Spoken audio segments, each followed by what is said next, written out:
Welcome everybody to Forza Horizon 5, and today we're taking a look at the 1986 Audi number 2 Sport Quattro S1. So this was a highly successful Group B rally car in the mid to late 80s, and won rallies all over the world in the UK, Italy, Argentina, Greece, Portugal, Sweden, Brazil, Finland, New Zealand, the Ivory Coast and Monte Carlo. So a wide variety of different kinds of surfaces and conditions that it would have been dealt with, and won the championship in 1982 and 1984, came in second in 1983 and 1985, plus came in fourth in 1986, its final year, because of a couple of tragedies that occurred during rallying, including one that killed 3 people and another one that killed a driver and their co-driver. Meant that Group B rallying was completely banned, basically, and that meant the car like this was completely banned. And don't think Audi have gotten into rallying ever since, quite frankly. So but it's a big shame, because they really were innovative for their time. They were the first rally car company to, or rally car competitor, should I say, to put all-wheel drive into their rally vehicles, and that really did set off a big trend. And they paved the way in that regard. Obviously, there were still rear-wheel drive cars that were somewhat successful at the time.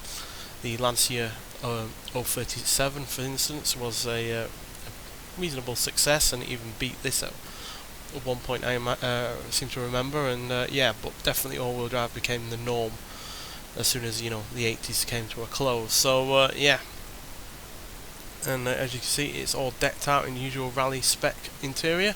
All of the buttons in the world that you need, and the most important dial at the front there, as for the RPM, because changing gears at a lightning fast pace are one reason why you would be so quick on a rally course, because you've got to keep that all the lag up in terms of the turbochargers.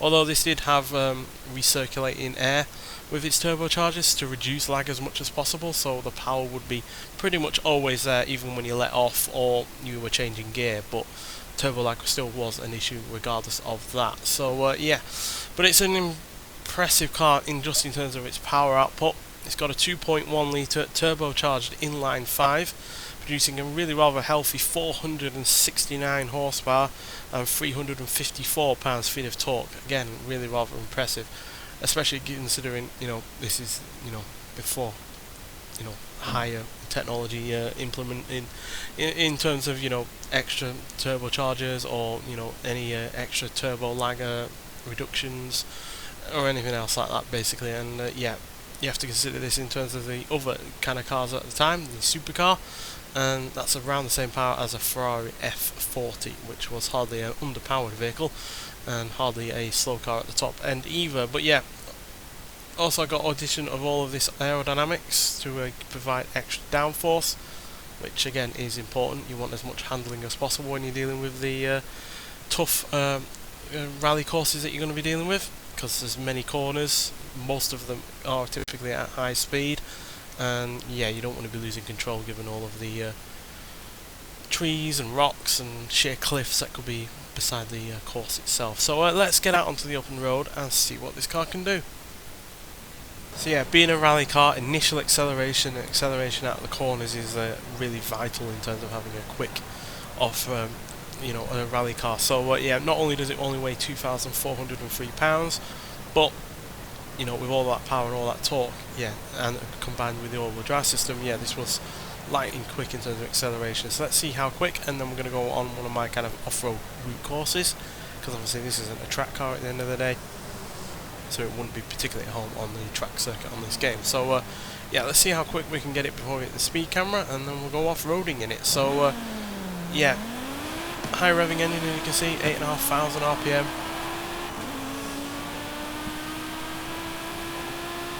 Really good sounding engine, despite being from 1986, doing nearly 147 miles an hour, which is really quite quick, especially considering I doubt most rally cars were getting up to more than 150 at times. So but this is more than capable of doing that, and its acceleration is really rather quite ballistic as well. Up to 60 in a mere 3.1 seconds, which is verging on supercar, hypercar territory of nowadays, to be honest. 0 to 100 is dealt with in 7.218 seconds, And despite top speed hardly being the priority for a rally car from the time, it can still get up to 175 miles an hour, which is, again, sports car kind of territory. So yeah, definitely a really rather quick car, and it's all able to handle all that power and acceleration as well, because it's got really rather decent brakes, although I'm not showing them off. Oh, that's the kind of accident you could have. But yeah, decent brakes, got plenty of downforce when you're going quick enough, and that all-wheel drive system is going to be keeping not only the power in check but also the car on the dirt as well.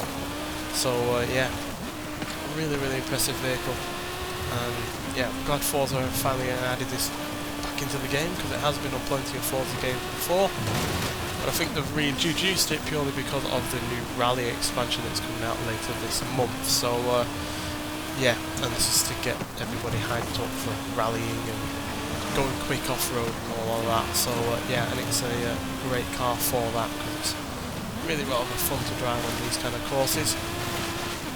And despite, you know, being nearly 40 years old now, it's still able to thrill and excite and get the job done when you want it to do what you want it to do. And yeah,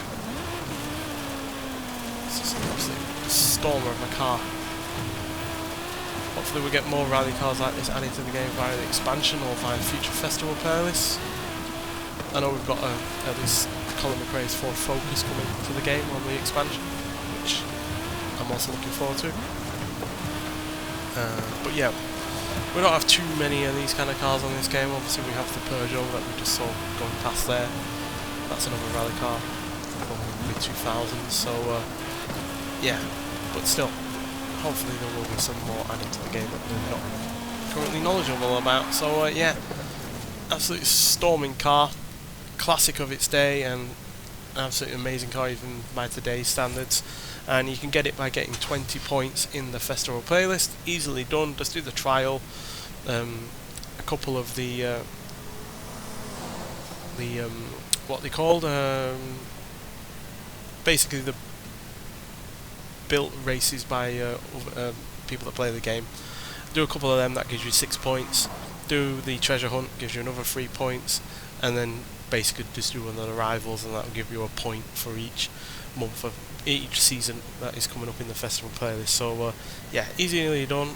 Took me only about half an hour. So yeah, so it's well worth getting this car, because it's fantastic in stock form, but I'm sure there'll be plenty of people that will massively upgrade it to be competitive online and in other races as well. So yeah, well worth getting if you haven't got it already, and if you've never tried this car out before, then I do recommend trying it at least.